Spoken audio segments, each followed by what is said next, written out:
Thank you. And thank you, Michelle. I know it's been a very busy week, if not years, for you. So appreciate you spending some time. Catherine teased that we are going to have a discussion on economic transformation on the African continent. So we're going to move into that discussion now, led by senior reporter Adva Saldinger, who you probably are familiar with her byline. So Adva, I'll hand the stage to you. Thank you. Thanks, Kate. Hello, everyone. I'm going to start by saying that 28 minutes to discuss economic transformation in Africa is hardly enough time, but we're going to do our best. And I want to start by welcoming my panelists to the stage. So Chidi Blyden, who's the Deputy CEO of the Millennium Challenge Corporation, come on up. It's like, a game show. Bright Simmons, who's the Vice President of the Amani Center for Policy and Education, the founder of mPedigree. Hi, Bright.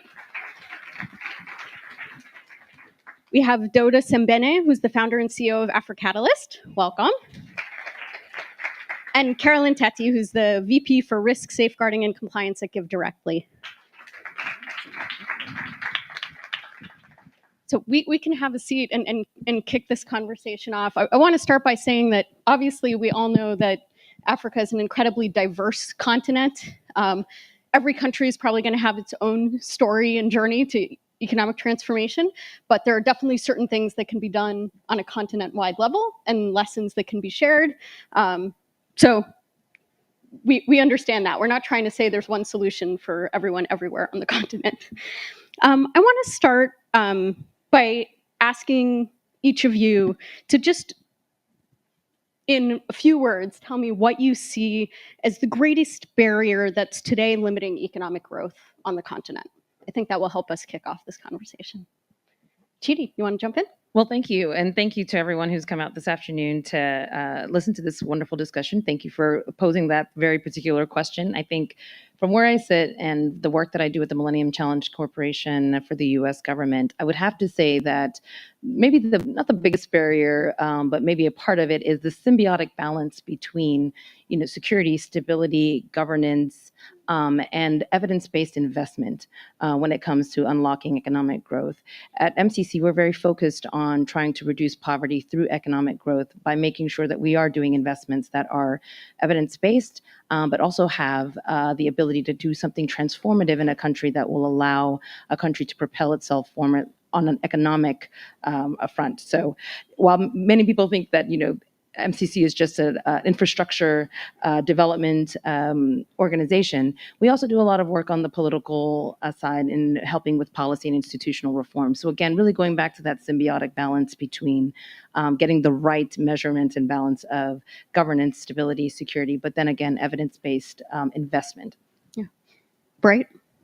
Good. I think my view is that the biggest barrier to Africa's transformation today is the strategic misrepresentation worldwide of both the opportunities on the continent and the risks. So I every time I go to a conference like this, we don't have enough time, so I'm not going to do it. I do a little poll where I ask people, where do you think, the most minerals of this category is or there? And if I ask people, where do you think, the largest production of gold or the largest reserves of gold is? And if I were to ask this audience, the vast majority, I believe, given the history, will say it's Africa, or they will mention an African country. The truth of the matter is that China is the biggest producer of gold, and the top 3 producers of gold in Africa together don't produce as much gold as China. You might think that's not such a bad misrepresentation to have until you begin to look at how people then analyze problems and solve them. So you look at, for instance, Nigeria. And I've gone to many places around the world where people have said, oh, but if Nigerians could manage their oil resources like the Norwegians, Nigeria would be so better off. Thought experiment. If everything Nigeria produced was oil, and everything Norway produced was just oil, and there were no inefficiencies in either country, and all the resources that were gained from producing oil were shared equally to every citizen in Nigeria and Norway, the average Norwegian will still be 75 times richer than average Nigerian. Is that crazy? So what is the misrepresentation there? The continent is not that rich in natural resources of the kind that colonially has been imposed on it, which is mineral natural resources. But from a biodiversity point of view, it's amazingly rich. Easy example, lions. the only continent with a little bit, a little sliver of India, which still has lions. But 2,000 years ago, there were lions all over Europe and all over Asia. Africa is the only place with that left. The amazing potential for biodiversity in that respect, in tourism, in nutraceuticals, in regenerative bioeconomy, is incredible. Yet all the investment goes into extractive, mining and things like that, because there's a colonially imposed view of Africa as the place where you get extractives. So this is one of the ways in which these misrepresentations are really, really damaging. And as we go in the conversation, I'm happy to share more. Wonderful. Daouda. Well, thank you, Adva. I think I'll be very brief on this question because you asked what's the largest or the most important barrier to growth or economic transformation in Africa. I would just say one word, is the cost of capital. We have a continent where the cost of capital is the highest in than any other region around the world for many reasons, right? And this has implications in terms of the ability of African countries to sort of attract infrastructure investment, which is a big issue because also you cannot really have sustained growth if you don't have the proper infrastructure. But because the cost of capital is high, it's a problem. Why the cost of capital is high, I think actually Bright touched upon part of it is there is also unfortunately some exaggerated risk perception that the continent is facing. Yes, the continent is facing so many issues that warrant sometimes higher risk perception than other places. But unfortunately, what I think is demonstrated by many studies is there is an element or a part of those perceptions that are not necessarily objective and that are subjective. If you're not able to sort of address that, I think that would be an issue. So I think if I would go for one, I would go for the cost of capital. Awesome. Thank you for that question. And I'm going to throw myself back to my childhood. And I want to respond to you based on my own personal experience. 34 years ago, I was among young people who I am sure a conference like this was discussing how to emancipate out of poverty. 34 years ago. At that time, we had about 275 million people living in extreme poverty. Don't I count myself lucky that today I'm sitting in a forum with Devex and important people like you? Yes, I am. But there are many, many other girls who were with me then who are stuck and may never get themselves. And cyclically, their children, their grandchildren are going to get themselves stuck in that story of poverty. Today, we have 400 million people poor in sub-Saharan Africa. 34 years later, there are more. If you think about an African country such as Malawi, the GDP is 1%. Uganda is 5%. Young people in Africa, sub-Saharan Africa, 400 million people in the category of 15 to 35 years. 74% of those young people are either unemployed or they are in informal settlement, economic activities. Most of the time, it will be God for us all and each man for himself. That is the story of poverty. Yet, we have an a population dividend. There is so much in terms of potential in young people in Africa. There is so much in terms of resources that have been spoken about. The barrier today is how do we make sure those people at the front line of poverty and the challenges that we are experiencing today are included in those conversations, are considered in the solutions. When we sit here, we are speaking about meta solutions. We are talking about systems, we are talking about policies, we are talking about AI. That poor woman doesn't know about AI. They are waiting for food. They are waiting for their daughter to go to school. They are waiting for an opportunity, small as it is. Do they have a voice when we speak like this? That, for me, is the missing link. Yeah, thank you. So we have a lot to dive into, right? And I hope that part of what we can get to is how do we really start to address some of these challenges, right? And so Chidi, I want to start with you, and you have a really interesting background. You spent a lot of your career working sort of in the defense sector. So when you look at the challenges around governance, around stability on the continent, what can be done to change things? And I think a lot of that has to be driven internally, right?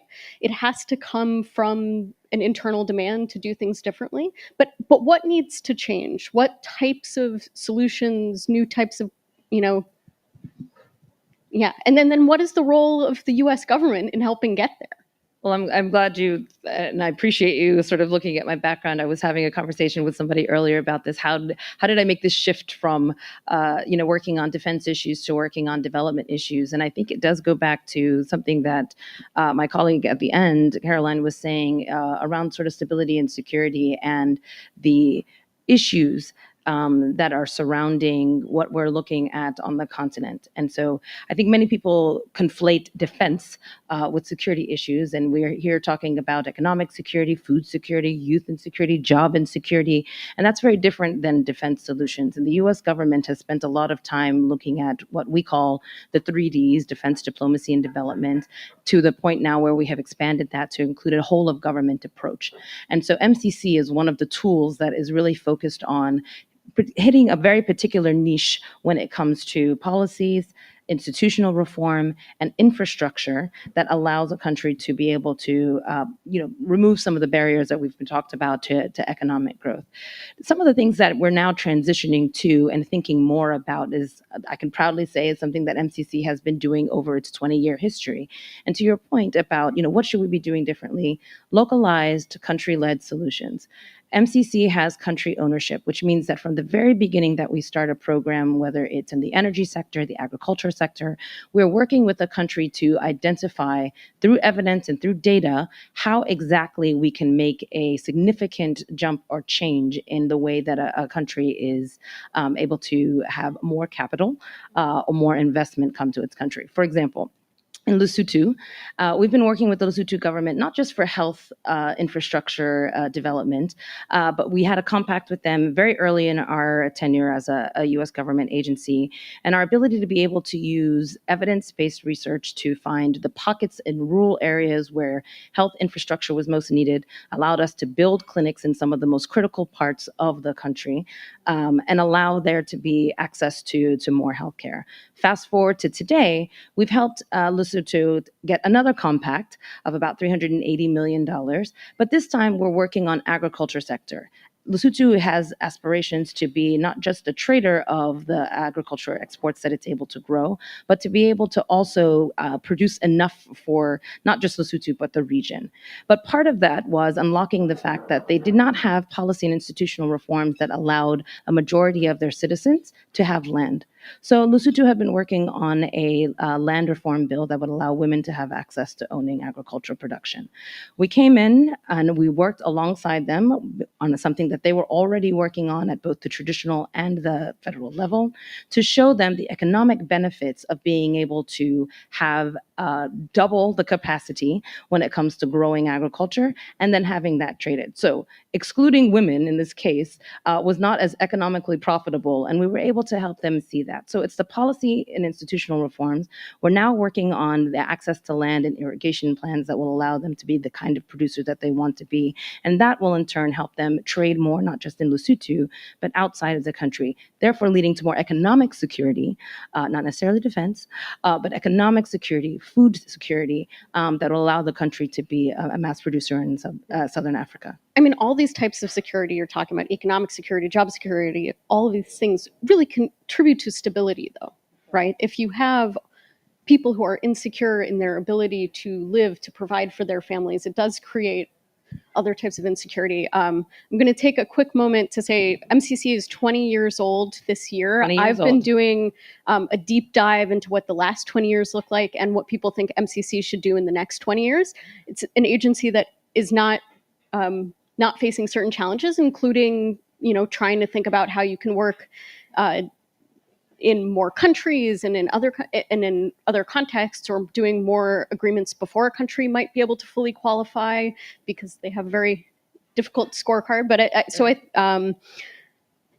I think one of the interesting things that you were talking about is some of these issues around governance and around policy. And Bright, one of the things I want to ask you about, you've built a successful company, and so I really want to get your perspective as someone who has done that, about what you see as some of the policy hurdles, some of the sort of policy changes that need to happen to allow businesses to grow and thrive, some of the challenges you face.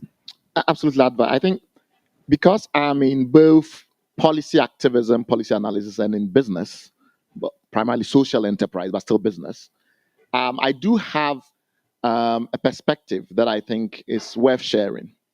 The biggest challenge that we face as innovators on the continent, trying to fix our own continent and get wealth building going on, etc., is the posture and the architecture of the global development industry.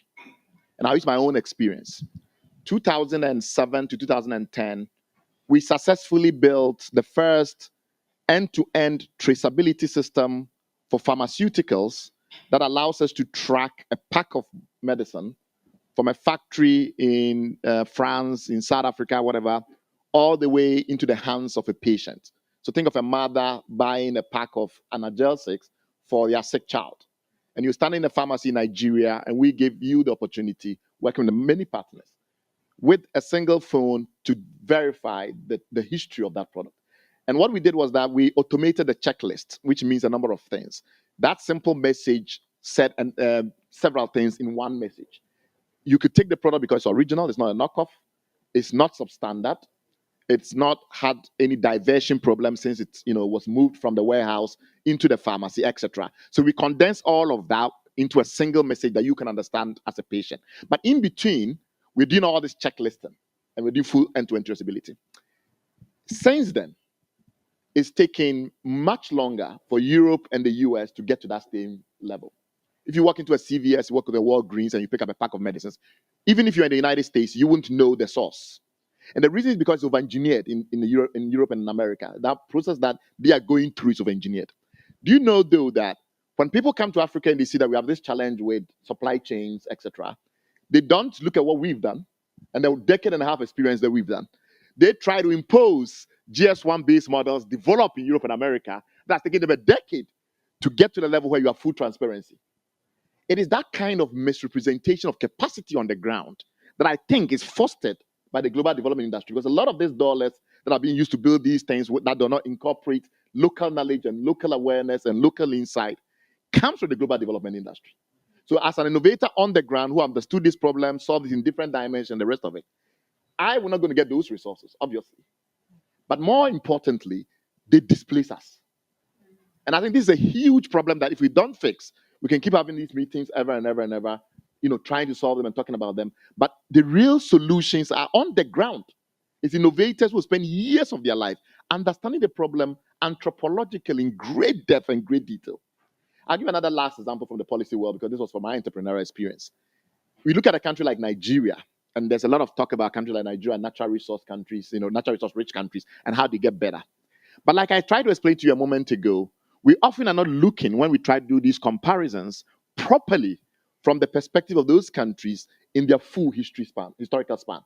So we say, okay, why can't Nigeria do more value addition in oil? And why can't more Nigerians, have more technology that ensures that indigenous companies in Nigeria have more technology to do their own prospecting and to produce their own oil? And then we compare Nigeria to, say, Saudi Arabia. The truth of the matter, of course, we have Saudi Aramco that has done better, but most people don't realize this. Between 1960 and 1971, Nigeria moved from 17,000 barrels of oil to 1.5 million barrels of oil, nearly 100-fold. Oil was 7% of government revenue. It went to 60% of government revenue. The adjustment time frame was much too short. Saudi Arabia had more than 40 years to figure that path out. Because we often exaggerate the amount of oil that is in the ground, the amount of gold that's in the ground, and the rest, mining investors have a lot of incentive to overproduce. That shortens the adjustment time frame for management reform. So it's not surprising then that in Nigeria, value addition has been difficult, and none of the 4 state oil refineries work because of this lack of adjustment. But if you don't diagnose it properly, and you say, oh, it's all corruption, it's all these people can't manage anything and the rest of it, you fail to get to the root cause of the problem. And that is what we face on both the policy front and the business front. Strategic misrepresentations. Yeah. Daouda, I wonder, coming to you, I think Bright presents a really interesting perspective also because I think there sometimes are disconnects between the development funders, be they governments or the development finance institutions, and people on the ground and the innovators. And there's a disconnect maybe in the type of capital and the understanding of what types of solutions might work.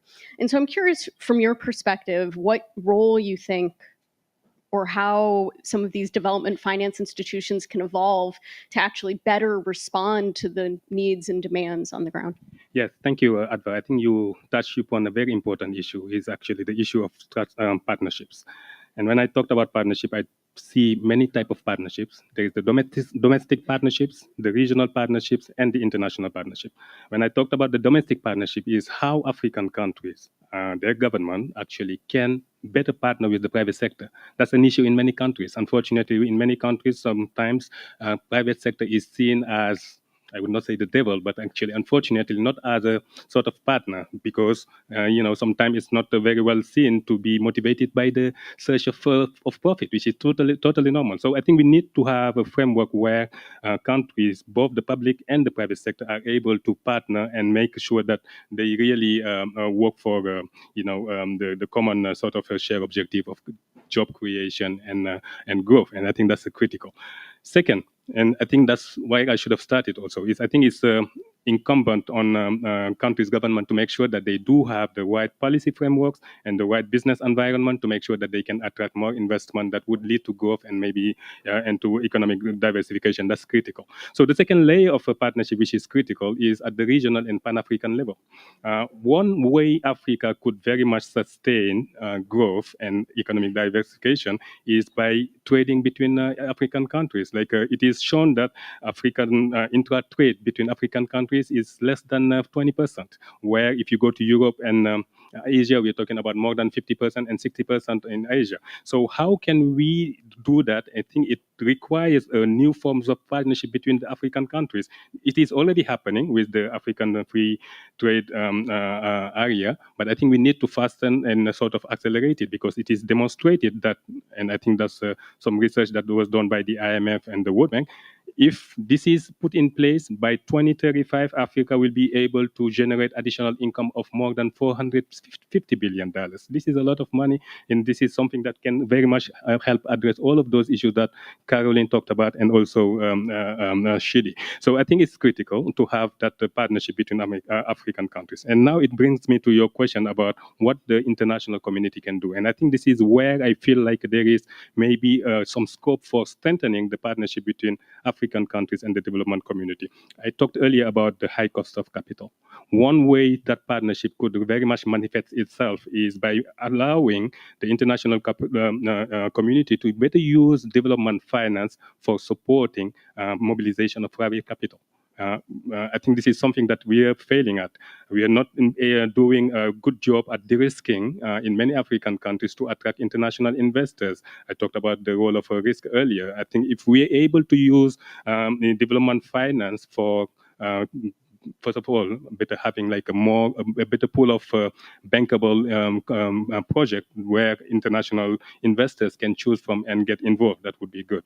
If we are able to use that type of money to have MDBs change their policies and be able to take more risk when it comes to Africa, I think that would be extremely helpful in attracting also investors, and because there would be some ways to sort of mitigate risk in Africa. I think that's critical. One last thing I think is also important is, at the end of the day, if we are talking about the ability of African countries to sustain growth, to diversify their economies, but most importantly, to also contribute to the common good, which is, of course, to fight climate change and be able, of course, to address all of those issues that we are facing now, migration and others, we need to make sure that African countries are able to tap to the private capital markets at affordable and sustainable rates. And that's a big issue that we are facing. And of course, this is again an issue about partnership with the international community. How the international community can sit together with African countries and address those regulatory barriers.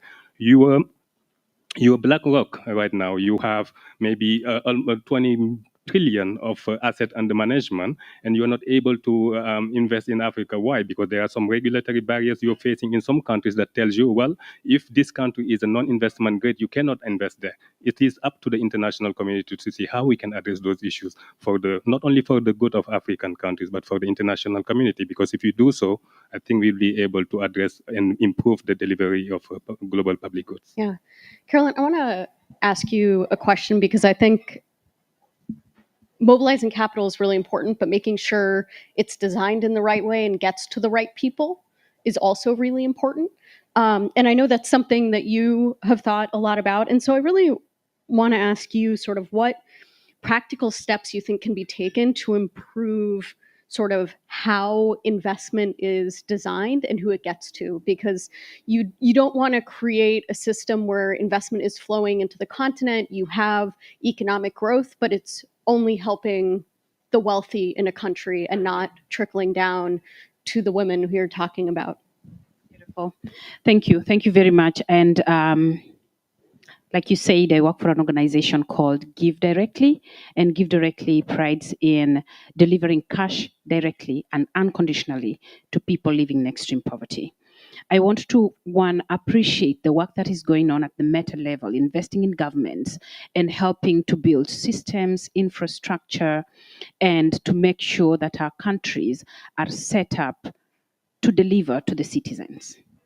The one thing that we also have to appreciate from what I said when I began, 34 years ago, I was waiting for a road to reach my village. We are still waiting for that road. And we've had successive governments. Not that the government is not working, but there is prioritization at the meta level that may not be seeing that village that requires a road. In Kenya, we did a testing. We sent $1,000 to a whole village, every single household, receiving $1,000 unconditionally. And we trusted the members of each household to make the decisions about how that money could transform their lives. Before I share any story of what happened at the household level, within those communities, a randomized control trial has given us proof that for every dollar that we invested in those households, we got $2.50 for each person. We catalyzed the economy. What are we talking about? As Bright is talking about strategic marginalization of innovators, we are also talking about strategic marginalization of poor people in communities where we sit down and think that we have the solutions. We design the solutions and we send it down to them. No trust, and they have no choice and no voice. So we do it over and over again, and we make the same mistakes over and over again, going into communities, implementing programs. We leave them with no voice. And when we leave, they say, we are waiting for our benefactors who are here. And I'm going to share a story about a program I was working on like about 15 years ago. Water and sanitation program. We want to give dignity to women. So what does that mean? We want to give them toilets, and then we give them innerwear. So we buy tons of innerwear and send to Sudan. When it reaches there, the women take the innerwears and they put them on their heads. And why do they do that? Because the problem they're facing is so much heat. We designed it, we thought that that is the solution that they wanted. That's not what they wanted. We are saying that we have an opportunity to put people living in extreme poverty at the center of decision making about their lives, because they are the ones who know what best suits them. Yeah. As we wait for government, they are also waiting, but they also have things that need to be done immediately. A woman that we sent money in Kenya tells the story of her reproductive health, living with the embarrassment, shame, and stigma of not being able to conceive because she has a reproductive health complication. You can't wait for meta-level solutions to help her. She gets the money, she goes into a hospital, gets a surgery. 4 months later, she's calling Give Directly and she says, "You have saved my marriage, you have saved my dignity, you have saved my life." It is time we put them closer to the decisions about them. Absolutely. Thank you. I'm going to go really quickly, I think if we have a microphone, to Zainab Raji, who I know wants to make a quick remark or give us a quick question. We are basically out of time, so if you want to just chime in quickly, we'd appreciate it. Yeah, absolutely. Really glad you guys are here, and this was a really insightful discussion. I currently work in private equity, focused on technology. Africa's biggest issue, if I could, combine all you've said, is really around that productivity challenge. It's, as that it's really driven by the human capital deficits you've mentioned, infrastructure, healthcare, financing, a whole host of issues. It's quite challenging to solve all of them at the same time. How do external partners, like a lot of people in this room, think about prioritizing issues? It's just, there's just such a huge, deficit. And so I think there has to be some prioritization at some level. And I'm really curious about how you will think about it. That's a great question. I think it tees up exactly what I was hoping to sort of close our panel with, which is really what is sort of the most important thing that can be done in the next year. So how do you start to do some of that prioritization? And so just in about 30 seconds each, if you want to quickly give us your thoughts on sort of what needs to be a top priority, how you do that prioritization. Well, Zainab, I think your point is absolutely spot on. It's a prioritization. From the U.S. government's perspective, we have MCC, we have USAID, we have a number of other programs and partners that we work in. We stay within our particular niche and we work there. And I think that's a little bit of it. Really figuring out what are the specific tools for the specific issue and the specific problem, rather than trying to do everything. So MCC works with low to middle income countries. We work on particular type of infrastructure projects, and we also focus on the governance and policy reforms with those countries from a very local-led, country-owned perspective. And so we will stay in our lane. We will work on those things. And to your question, what's the one important thing to unlock growth in the next year? The next year we have between 2024 and 2025, I think we have them, 85, parliamentary and presidential elections that are happening globally.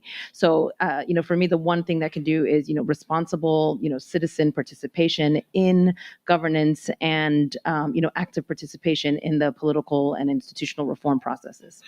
Great. Oh, sorry, my own. Given that this is an audience of global development practitioners for the most part, I'll target my message to this audience. In 1980, about more than 40 years ago, we had the Brandt line, which divided global north, global south. Since that time, most in the global south have actually been very powerful. Africa is one of the few places that is still left in that classical global south. My view of the matter is that the way we fix the African issue is mostly Africans will do it. We in Africa will figure it out. What shouldn't happen, though, is that global industry practitioners should not compound the challenge of Africans solving their own problem. So anytime you make an investment, anytime you make a decision, anytime you make a contribution targeted at Africa, ask yourself one question. Will this build local capacity?